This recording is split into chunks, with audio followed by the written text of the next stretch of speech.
memaparkan materi mengenai BMT, yaitu Baitul Mal wa Tamwil. Saya akan menjelaskan poin A dan poin B, dan akan dilanjutkan oleh rekan saya. Langsung saja saya akan membahasnya, yaitu poin A, pengertian Baitul Mal wa Tamwil atau BMT. Baitul Mal wa Tamwil atau BMT terdiri dari dua istilah, yaitu Baitul Mal dan Baitul Tamwil. Baitul Mal lebih mengarah pada usaha-usaha pengumpulan dan penyaluran dana yang non-profit, seperti zakat, infak, dan sedekah. Sedangkan Baitul Tamwil sebagai usaha pengumpulan dana dan penyaluran dana komersial. Usaha-usaha tersebut menjadi bagian yang tidak terpisahkan dari BMT sebagai lembaga pendukung kegiatan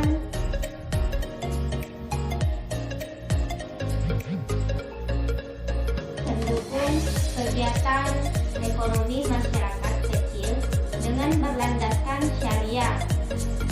Adapun visi BMT, yaitu Alenia Baru harus mengarah pada upaya untuk mewujudkan BMT menjadi lembaga yang mampu meningkatkan kualitas ibadah anggotanya, sehingga mampu berperan sebagai wakil pengabdi Allah Subhanahu wa Ta'ala, memakmurkan kehidupan anggota pada khususnya dan masyarakat pada umumnya. Titik tekan perumusan BMT adalah mewujudkan lembaga yang profesional dan dapat meningkatkan kualitas ibadah.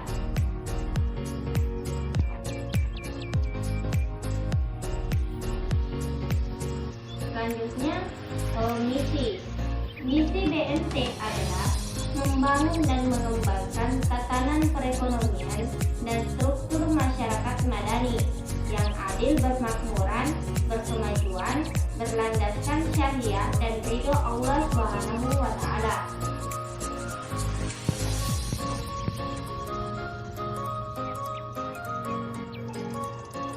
Baik, selanjutnya poin B, yaitu landasan BMT atau Baitul Mal wa Tamwil. BMT atau Baitul Mal wa Tamwil berasaskan Pancasila dan Undang-Undang Dasar 1945 serta berlandaskan prinsip syariat Islam, keimanan, keterpaduan, kekeluargaan atau koperasi, kebersamaan, kemandirian, dan profesionalisme. Itulah saja pemaparan dari saya. Selanjutnya akan dipaparkan oleh rekan saya.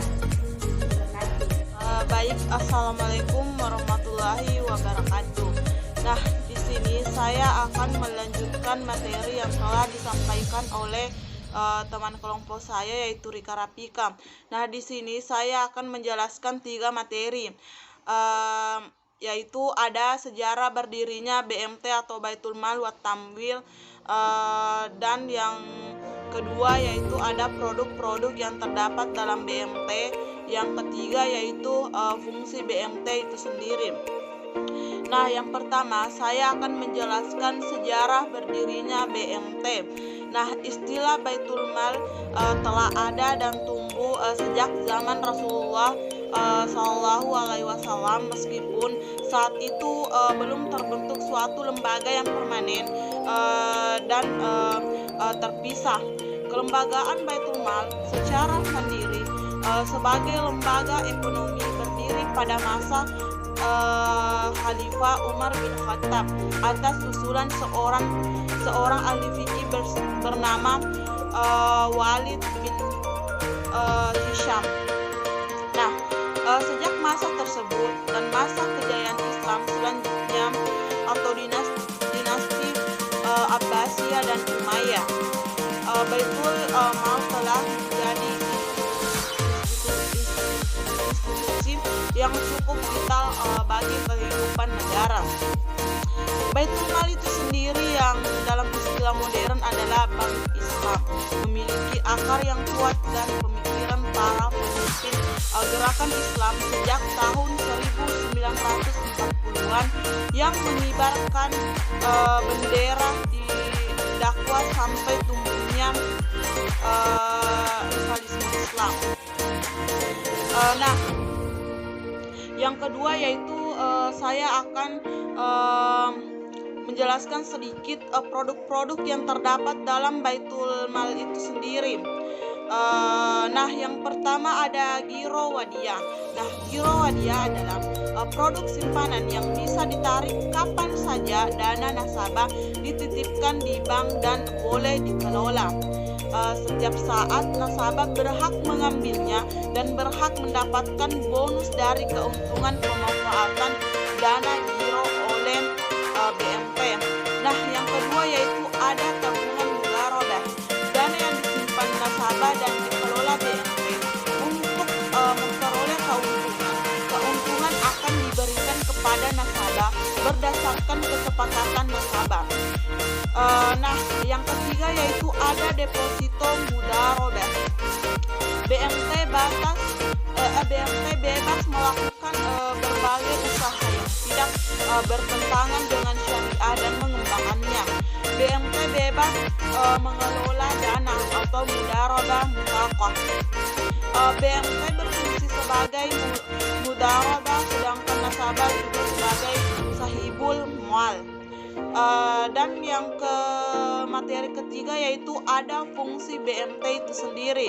Nah, adapun fungsi dari Baitul Mal Tamwil antara lain yaitu satu, menghimpun dan menyalurkan dana dengan menyimpan uang di BMT. Uang tersebut dapat ditingkatkan utilitasnya sehingga timbul unit surplus atau pihak yang memiliki dana lebih dan unit defisit atau pihak yang kekurangan modal. Dan yang kedua yaitu pencipta dan pemberi likuiditas, dapat menciptakan alat pembayaran yang sah yang mampu memberikan kemampuan untuk memenuhi kewajiban suatu lembaga atau perorangan. Nah, yang ketiga yaitu sumber pendapatan. BMT dapat menciptakan lapangan kerja dan memberi pendapatan kepada para pegawai. Nah, yang keempat yaitu pemberi informasi kepada masyarakat mengenai risiko, keuntungan dan peluang yang ada pada lembaga tersebut. Nah, yang kelima yaitu sebagai satu lembaga keuangan mikro Islam yang dapat memberikan pembiayaan bagi hasil secara kecil, mikro, menengah dan juga koperasi dengan kelebihan tidak memberikan bagi UMKM tersebut. Nah, adapun fungsi BMT di masyarakat adalah satu, meningkatkan kualitas sumber daya manusia anggota, pengurus dan pengelola menjadi lebih profesional. Nah, yang kedua yaitu mengorganisasi dari mobilisasi dana sehingga dana yang dimiliki oleh masyarakat dapat termanfaatkan secara optimal di dalam dan di luar organisasi untuk kepentingan rakyat banyak. Yang ketiga yaitu mengembangkan kesempatan kerja, dan yang terakhir yaitu mengukuhkan dan meningkatkan kualitas usaha dan pasar. Nah, demikianlah materi yang sempat saya sampaikan. Lebih dan kurangnya mohon dimaafkan. Wabillahi taufiq wal hidayah. Assalamualaikum warahmatullahi wabarakatuh.